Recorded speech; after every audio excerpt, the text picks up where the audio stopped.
Hello, everybody. Welcome to another episode of The Legacy Leaders. I am here today with Lesley Herald of Lesley Herald Consulting. We're going to talk a little bit about what she does, how she does it, but most important, we're going to talk about how she got to where she is and the different challenges that she's faced and how she's overcome them. As an HR professional, I'm sure most people are thinking, okay, HR. But she has a very different spin on it. I can tell by the smile on her face. She's eager to tell us all about it. Let's get into it. So, Lesley, the microphone and camera are yours. Introduce yourself. Tell us a little bit of your story and how you got to be right here on Legacy Leaders. Great. Thanks, Scott. Thanks for having me. I appreciate the opportunity. So just a little bit about me and the company. So I really, as you mentioned, I'm not necessarily the typical HR leader, and we'll sort of unpack that, through our conversation today. But I really specialize in helping to build high performing teams, and we do that through developing leadership skills, strengthening culture, and really a strong focus on driving employee engagement.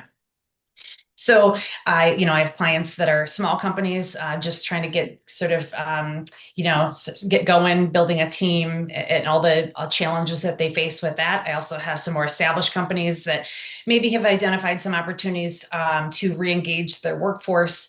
I do offer, customized strategies that meet the client where they are in terms of their talent. I think it's absolutely critical that we connect everything that we do to the company's mission. And that really sets the team up for success and for the business to grow. The more I've studied employee engagement, it's very clear there's a direct correlation between employee engagement and business results. And so at the end of the day, it's about helping companies and teams be successful. Um, I take a practical, or excuse me, a strategic approach. And we'll talk about this in a little bit, but I've been in leadership roles. And so I think I have sort of that firsthand experience to understand what leaders go through, the challenges that they face. And I think that's positioned me fairly well to Mhm. help them through those challenges. I love it. The idea that you made comment, employee engagement and engagement to not just their job, but to the mission that the company has. I think one of the most important and biggest slash best foundational points a business can have is an appropriate mission that they believe in as an owner and their leadership team engages with, that it permeates the organization. So everybody knows why they do what they do. It's interesting to find some of the most successful businesses out there are the ones that have an amazing mission, a really Mhm. solid value statement or missions or vision statement as well, and they allow this to permeate the organization instead of a placard on a wall. It's actions following words and actually doing the things that people want them to be doing because that's why they join the organization. You can Absolutely. right, you can say it all up and down that I love my job because I get paid well, but most people will find a new role if they're not being paid enough or their compensation isn't what they want. But most people leave an organization because they don't feel connected. Whether it's Right. they don't like their boss, they don't like their supervisor, or they just don't understand what they're doing. So they want to find something they can buy into and feel comfortable with. So with that as a blanket, Lesley, how do you manage that relationship between you and your clients? Yeah. So you mentioned the mission statement. So I've actually had a couple clients that don't have a mission statement, and I've really encouraged. I think that's a great place to start, and that serves sort of as that guidepost as we grow and as we build things out. So in some cases, that's where we start. That's not necessarily something that I would consider myself well versed in, but I can certainly help support some of that. And when you think about, to your point, it really allows everybody to understand what is my role in advancing that mission. It also helps us with accountability, helps us with recognition and performance management to understand, is what I'm spending my time on advancing that mission. And if that's a no, what needs to change, right? How do we need Mhm. to evolve so that we can be aligned? Everybody wants to feel as though they're part of something bigger than themselves. And to your point, people want more than collecting a paycheck. That's just not enough anymore. And so that's a really big piece of it. You want them to feel as though they're connected and sort of woven into to that culture. Yeah, there's a great example. It's not one of my clients, but a colleague of mine had, believe it or not, in Iowa, a pet food company. And as they went around and did some surveys, the first time they introduced themselves, They were asking the employees, "What do you do here?" Guys like, "I drive a tow motor. I'm not that. I just drive a tow motor." And by the time they got done doing mission statement, value statements, and vision, and they brought the whole organization together for an alignment, by the time they got back to that same tow motor driver, his statement was, "I make sure that pets across the region get food every day. That's my job." Okay. Right. It sounds so simple, but think about that minor mindset change in that one employee now have that cascade across the whole organization. Now everybody is driving to, my job is to make sure pets in the region get food. I'm not just a tow motor driver anymore. I have a Right. different vision. I have a different mission that I'm on because I'm employed here. And I Yeah. think we've made this comment before, Lesley, and you're articulating this perfectly well. The good companies have those things foundationally established. Mhm. Those that aspire to be good are trying it. Those that have no interest in putting this in have no guarantee towards success. They may be successful, but they're not going to guarantee it because they don't do this foundational stuff. Right. Absolutely. And it's interesting that your example, we understand that engagement is connected to improvement around safety results, reduction Mhm. in safety results, right? And improvement in attendance issues, theft in some cases, right? There's a direct correlation to all this. Mhm. So engagement is sort of this universal language. It's not, a lot of people ask me, what's your target industry? It's universal. I have clients across different industries, and the reality is what people are looking for out of their roles in terms of tools and resources, that may vary a little bit, but they are looking to understand what's expected of them. They're Mhm. looking to make sure that they have what they need to be successful, and so on and so forth. Yeah, that's a good one. The word you expectations. It's kind of hard to bring yourself up to a standard when you don't know the expectation, right? Correct. And it's kind of hard to drive towards a mission if you don't know it. But I go back to, again, the good companies find a way of doing this. Hmm. If I can engage you and explain to you why you're doing the things you're doing, oh, the light upon yonder window breaks, right? They get Hmm. like, oh my God, that makes complete sense. That's why we do it this way. Right. Now, if you were to insert a little bit of risk taking, think if you can come up with a better way to do what we're trying to accomplish, by all means, do it. But as it stands right now, this is why we do the things we do. Right. Okay, now people get it, and they're not complaining. How come Jimmy gets to work 3 hours and I have to work four? It's, oh, Mhm. Jimmy has a complete different job than I do, right? There's Correct. a better connection and engagement across the portfolio of employees because they all have different roles. Right. I think one of the biggest challenges, Lesley, is explaining to somebody that the CEO and the janitor are equally important in the world of the employee or of the organization. Hmm. Because if the janitor isn't doing his job, the CEO can't have great meetings, can't have guests, can't do board meetings because it looks like trash. Right. But if the CEO isn't doing his job, there's nothing for the janitor to do. So they're equal plane as far as their importance. It's just they Yeah. have different roles. Once you Ex- get that right into your head as an employee, like, okay, I get it. hmm. Now give me an engaged track that I can follow to become a CEO. Now I'm fully engaged in the company. Right. Yeah. Exactly. So I'm assuming as an HR leader, you've got a whole different viewpoint on things. Walk me through some of the bigger lessons you've learned going from your corporate world into now your own consulting firm. Yeah. It's a great question. So, I sort of, if you would have asked me, I don't know, 10 years ago, if you would ever be interested in sales, I would say absolutely not. I'm not interested in sales. I can recognize a great salesperson when I see them, but that is not my skill set. And the reality is when you are in a corporate role, I was very much a support partner. And I was fortunate enough to work with great leaders that really brought me in and involved me in decisions and those sorts of things. Now having my own company, I am selling. I'm selling Mhm. what I offer, right? And so that's been a total evolution to understand how do you market yourself so that you can help people see the value that you bring. And unlike a lot of HR professionals, who certainly, if there's a problem, you're going to pick up the phone and call them. I want to be part of the conversation from the beginning to sort of Mhm. prevent that problem from happening. And that way, when those problems do, occur, hopefully they're smaller and they're more like bumps in the road as opposed to those catastrophic, things that can really derail a company and a team. So that's been the biggest challenge for me is to really understand how to market myself that people so people see the value of what I bring. I would agree. I think most businesses that I work with, their number one challenge is we're really good. We love what we do, but we just don't have enough people that know we exist. They don't know we're around. And when Right. they do find out, they don't know what we do. So what we need to do as entrepreneurs is find a way to get our message out. And what's our value proposition? What's so unique about Lesley Herald that sticks out among everybody else? Hmm. There are, I don't know, let's say 100 HR consultants in the market. I have no idea. But Hmm. what makes, and it's not that one is better than the other, it's one fits what you want better than the other one. So they align to you. So instead of trying to chase 99 people, find that one that you connect with because they're going to value you better than somebody else will. And Right. yes, there's plenty of people you can do work with, but marketing the message is really tough. And I Hmm. commend you for stepping out of that quote unquote support role and now you're doing it all on your own because Hmm. there's a lot to it. There's an Yeah. awful lot to it. Yes. Yeah. Absolutely.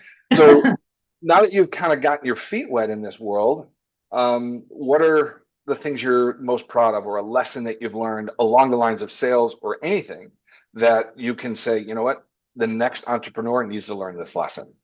Yeah, there's been some really valuable ones.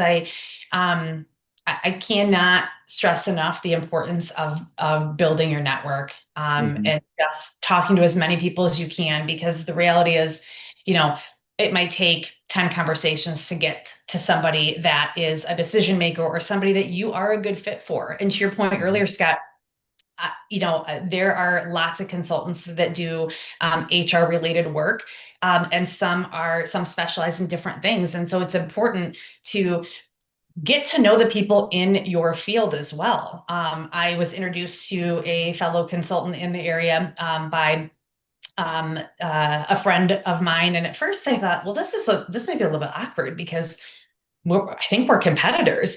Right. And the more I've done that sort of thing, the more I can tell you, it is a great network of people that want to see everybody win. It's not this cutthroat sort of, battle, I guess. I think I appreciate the opportunity to learn from other people's experiences. I got some great advice early on from another consultant that said, you're going to feel inclined to say yes to everything. Don't, Hmm. right? Not everything is what you specialize in.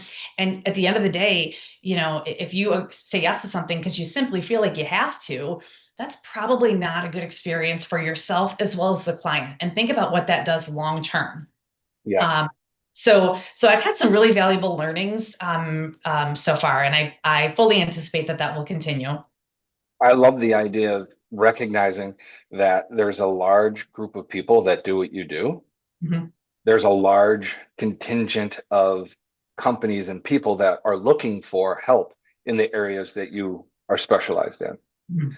The abundance mindset is something that what we try to do in our firm is really push the idea of abundance because it's a really great thing if you Mhm. understand the concept of abundance. And it's also a very bad thing if you ignore it. And the reason I say it that way is you get into a networking meeting or a networking group and everybody immediately goes, oh, you're a consultant, I don't want to talk to you. Like they immediately don't want to do it, right? But if you Yeah. recognize the other consultants and or coaches in the room, you all have this little kinship of we all know what we're doing, we're all good Mhm. at this. Is Mhm. that person going to want to talk to me or do they not like me? I don't know until I go and try it. Right. But my idea of abundance is there's so many businesses that need help. And there's so Mhm. many businesses that are unwilling to take that step. We just need to go and introduce ourselves. And if Right. we're the one they can work with, great. If not, let's introduce them to somebody who does fit them better, Right. right? Because there's a personality piece, granted, Mhm. there's a skill set piece or a specialty piece. I get all that. But at the end of the day, and I know you have this sense, when you walk in a room, it's like, I know I can help everybody in the room. How am I going to do it? Mhm. Right? Mhm. That's the abundant mindset. Now, if I ignore it and say, well, I'm not going to help anybody, then I'm missing the opportunity to help. So I look at it as there's 100 people in this room. 20 people need my help. They know they need my help. Only 15 of them are willing to talk to me. Let's go find those 15 people. Right. Right? Yeah. Let's turn it on its ear and say, okay, I know I can help. Let's go find the people that are looking for it. Right? Right. So Right. when you're doing your work and you're trying to introduce yourself, what would you say is the biggest challenge that you have working with a client or working with a client that makes them not only better, but engage in such a way that they want to continue working with you? I think it starts with understanding that there's a need, right? And being interested to make that change. Change is hard, and we know it takes time. We know that there's sort of an emotional series of events that happen when somebody wants to commit to a change. And so I think it's important to have people positioned in a way that they're ready to make the change because it is difficult. I can tell you all day what needs to happen. I can advise you, I can coach you, but at the end of the day, you're the one that's going to make the change. And if you're Yeah. not ready for that, and I can, again, give you all the reasons why it's important and how it will impact your business, both short term and long term. But at the end of the day, you have to be willing to make that change. I think that's Mhm. critical. I will also say, in general, it's a fairly commonly known sort of perception that HR, it's that negative person, it's that negative Right. department that I'll call when there's a problem, and they're going to help me, hopefully get me out of it, or worse, sometimes stand in my way, right? So again, I Yeah. mentioned it earlier. I want to work on those more strategic type things where I have a seat at the table early on, and again, can help you navigate those challenges as they inevitably come. But we've been a little bit more planful and intentional to do the right thing from the in the beginning. Yeah. Smart move on that. I think we had this conversation before. I never thought of HR as a solid partner. It was, here's the job description, go find somebody, set up the Hmm. interviews, and let's go. And then down the road, you realize, oh, wow, you are a solid business partner. You can Yeah. help me build a strategic plan. You can help me do what I need to do to build this department for future. So I need this type of person, but how are we going to find that person? And strategically, how can we realign our current assets? And there's so much more that comes to an HR person. And everything you've made comment to, the correlation between engagement and performance, I think that's key, really key. Hmm. And the engagement with strategic alignment to what I'm trying to do as a business owner or leader, HR is and should be your right hand person Right. because they know so much more about the human condition in the work environment, Right. right? Because that's the challenge, right? The human Absolutely. condition inside the work environment. Hmm. With that, okay, let's kind of take a little tangential move down that path. What is the biggest challenge in today's HR environment that companies should be aware of? So I think it's a little bit of that sort of negative perception that I had mentioned. I think it's about giving that person a voice and a seat at the table early on.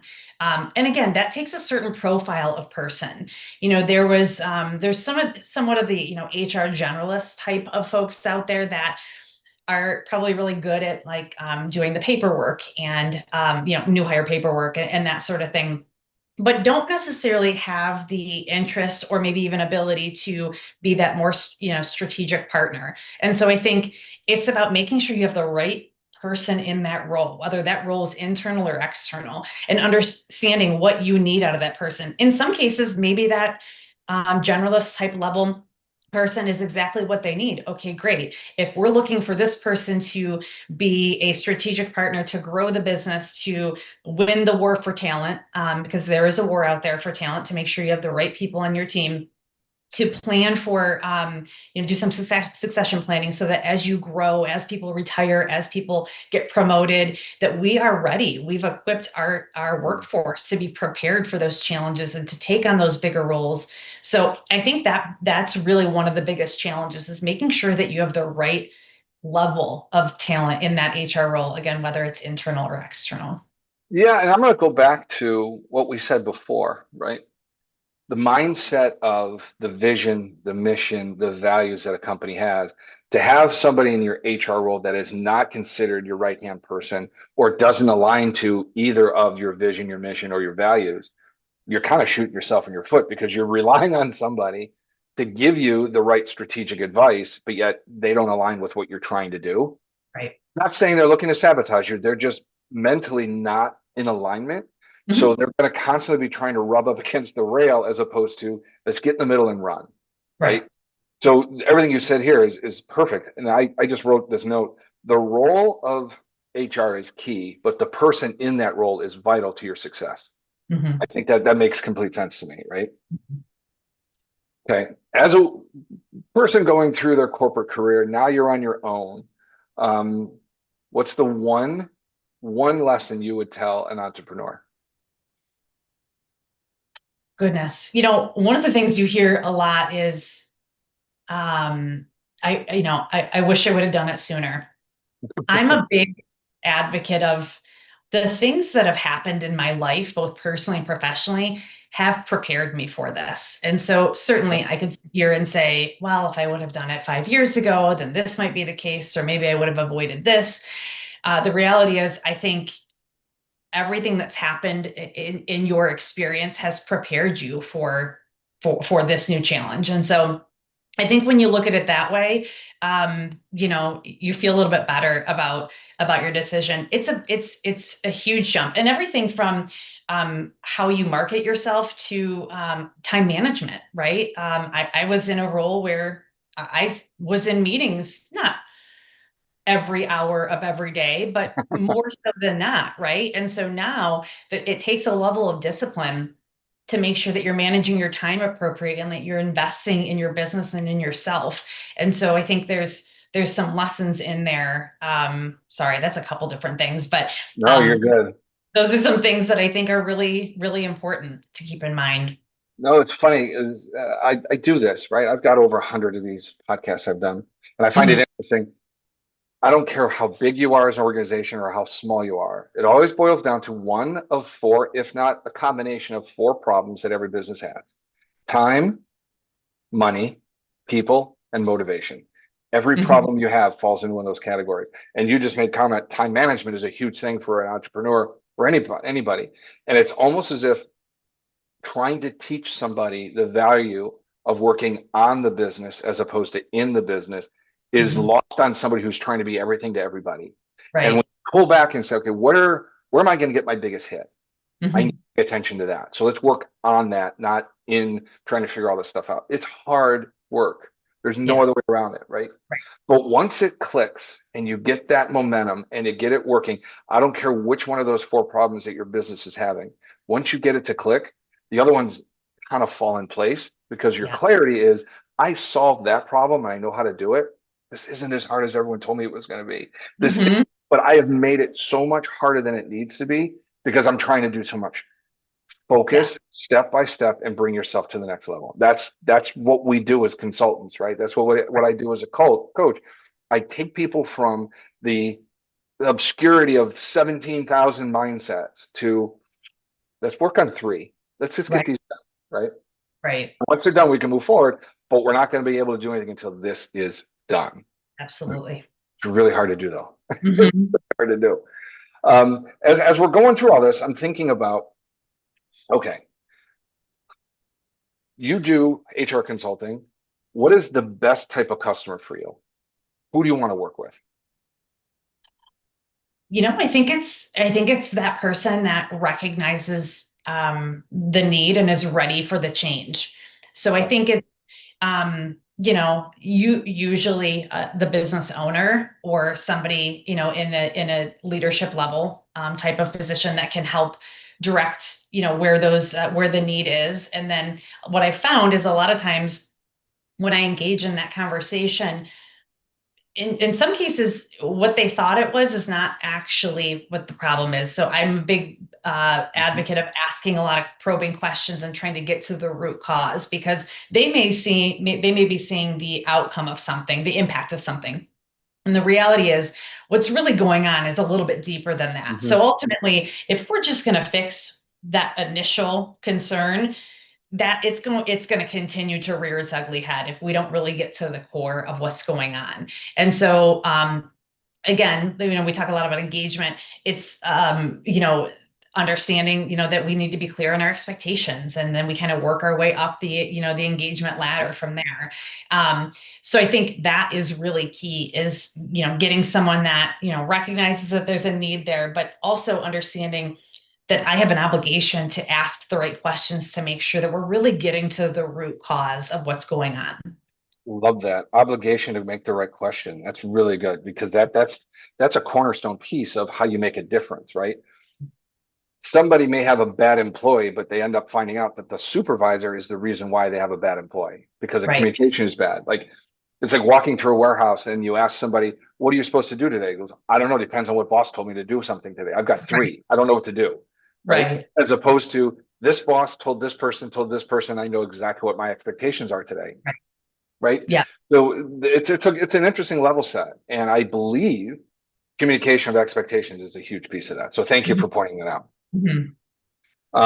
I have one last question for you. Okay. If I were to put you into a time machine and send you back to a park bench and you sat down next to an 18-year-old Lindsay, what would you talk about?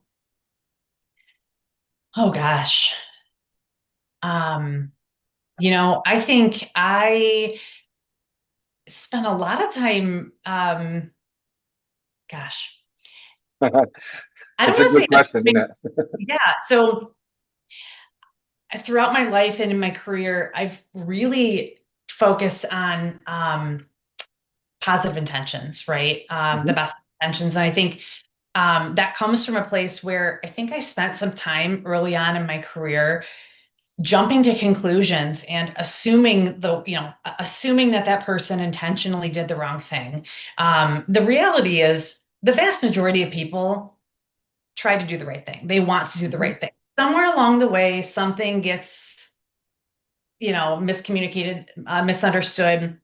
Um, and so I feel like I spent a lot of time jumping to conclusions and making those assumptions and probably burned a lot of energy Mhm. and effort thinking that. And the reality is, as you dig into situations, you find in more cases than not that that's not what happened, right? And so that would be my advice to myself is, assume positive intent, ask the right questions, get to the root cause of things. That's going to save yourself a lot of energy and effort and allow Yep. you to focus your time in the right space.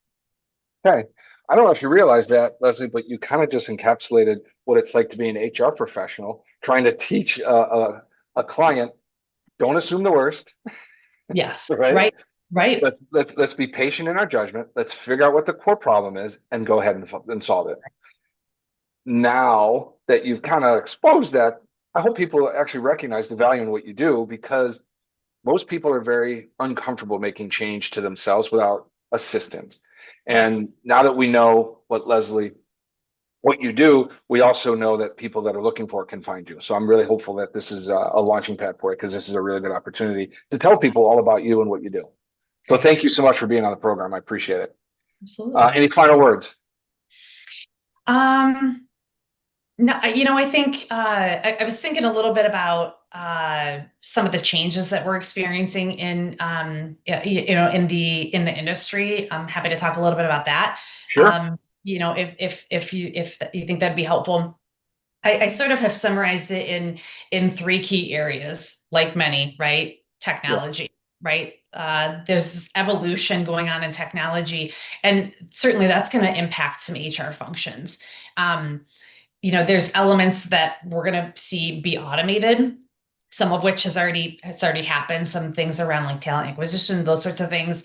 And while I know technology can be seen sort of as a threat, I really believe that this is going to allow people to dedicate more time to some of those other elements that tend to Mhm. get pushed to the back burner, like coaching and leadership development and employee experience, right? Those in the past maybe have become more of a, oh, when I have time, I got to get through this and I got to get through that. I got to look at these resumes and I got to get this job posted. And, so I actually think it's a very positive thing. So that's the first bucket, I would say. Employee expectations. I mentioned it earlier, this war for talent. Employees are looking for more than a paycheck. They want to feel connected to the company's mission. They want to make sure that their talents are, used to advance the company forward. They want to know that there's a plan for them. So the days of ping pong tables and pizza parties being enough, that's on, right? Yeah. Um, and then we talked about it earlier, HR being treated as a more strategic role. So getting them a seat at the table. I think you're going to Mhm. continue to see Um, HR play a critical role in business strategy. I think we're going to continue to see this evolution around even just simple naming conventions, like instead of CHRO, it's Chief People Officer, those sorts of things. Yeah. So those are some of the big changes that I see coming that I think we've already started to feel. And then I would say lastly, one of the things that makes me a little bit different is I've been in a leadership role. I spent the first 15 years of my career in different leadership roles. And so while I think a lot of HR consultants and partners have a lot of great HR related experience, it's really valuable to be able to say, I've been in that role. I've had to make those difficult decisions. I've had to have those difficult conversations. And so I think that helps build credibility that I've been in that position, and Yeah. hopefully it makes me a little bit easier to work with for Well, I leaders. think one of the core things that I like to do in this program is talk about people's experiences on how they've been there and done that, right? You're successful, you found success in whatever part of your career, and now you're an entrepreneur. You've been there, you've done that. You know what it's like to be successful, regardless of working for a large Fortune 500 company or working for an entrepreneur, sole proprietor. You've found a way to be successful, so you know what that's like. Mhm. Attracting people that are looking for success, that's easy when you've been there and you've done that. And that's one of the things, the core missions of what I'm trying to do with this platform is get people to understand. Find somebody who's been there and done that and mirror what they've done. You'll be very successful if you do Right. that. Absolutely. Yep. And yeah. Absolutely. Well, Leslie, thank you so much. A lot of good stuff. All your information will be down in the information or the description down below. So click links, all that stuff. Get to know Leslie, and I wish everybody the opportunity to get to know her because she's fantastic at what she does. Leslie, thank you so much. Thank you, Scott. All right, we'll see everybody on the next episode of Legacy Leaders.